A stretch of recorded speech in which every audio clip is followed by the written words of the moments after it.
മണിവിളക്ക് പോലെയാണ് മോഹൻലാൽ. കത്തിത്തുടങ്ങേണ്ട താമസം മന്ത്രമുഖരിതമാകും മലയാളം. അതുപോലെ തന്നെ ഇൻഡസ്ട്രി ഹിറ്റായ എമ്പുരാന് ശേഷം ലാലേട്ടന്റെ മാസ്മരിക പെർഫോമൻസുമായി തുടരം കുതിച്ചുകൊണ്ട് തുടരുകയാണ്. ആദ്യ 3 ദിവസം കൊണ്ട് 50 കോടി നേടിയിരിക്കുകയാണ് ഈ മോഹൻലാൽ ചിത്രം. ബോക്സ് ഓഫീസ് കിങ് എന്നറിയപ്പെടുന്ന ലാലേട്ടന്റെ കിരീടത്തിൽ ഒരു പൊൻതൂവൽ കൂടി. അതിവേഗത്തിൽ 50 കോടി ക്ലബിലേക്ക് കയറിയ ചിത്രങ്ങളുടെ സ്ഥാനത്ത് 2ാം സ്ഥാനത്താണ് തുടരും. 1ാം സ്ഥാനത്തുള്ളതോ ലാലേട്ടന്റെ എമ്പുരാനും. ഇങ്ങനെ തന്നെ ഹൈപ്പ് നിലനിർത്തി പോവുകയാണെങ്കിൽ അതിവേഗം 100 കോടി ക്ലബിൽ കയറുമെന്ന് പ്രതീക്ഷിക്കാം. റിപ്പോർട്ടുകൾ പ്രകാരം ആദ്യത്തെ ദിവസം 17.18 കോടിയും 2ാമത്തെ ദിവസം 25.2 കോടിയും നേടി. തരൺ മൂർത്തി സംവിധാനം ചെയ്ത് രജപുത്ര ഫിലിംസിന്റെ ബാനറിൽ ഒരുക്കിയ സിനിമയാണ് തുടരും. വിന്റേജ് ലാലേട്ടന്റെ തിരിച്ചുവരവെന്ന് വിശേഷിപ്പിച്ച ചിത്രം വൻ വിജയക്കുതിപ്പിലാണ്.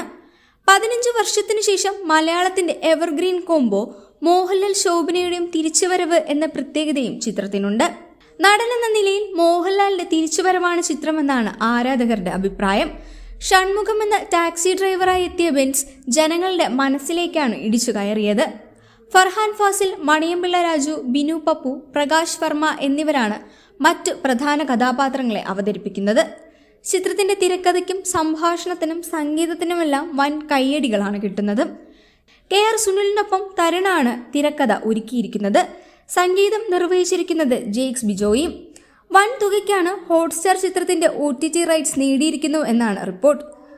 മലയാള സിനിമയിലെ ബോക്സ് ഓഫീസ് റെക്കോർഡുകളെല്ലാം തിരുത്തി കുതിച്ച ചിത്രമായിരുന്നു എമ്പുരാൻ.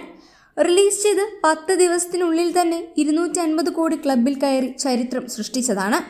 ഒരേ സമയം അഭിനയ മികവിനൊപ്പം ആളുകളെ തിയേറ്ററിലേക്ക് കൊണ്ടുവരാനുള്ള കഴിവുകൂടിയുള്ള നടനാണ് മോഹൻലാൽ എന്നാണ് പറയപ്പെടുന്നത്.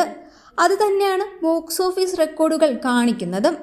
ഇത്തവണ തുടരുമെന്ന ചിത്രവും ഈ ലാലേട്ടൻ ലെഗസി തുടരുമെന്നാണ് പ്രേക്ഷകരുടെ കണക്കുകൂട്ടലുകൾ.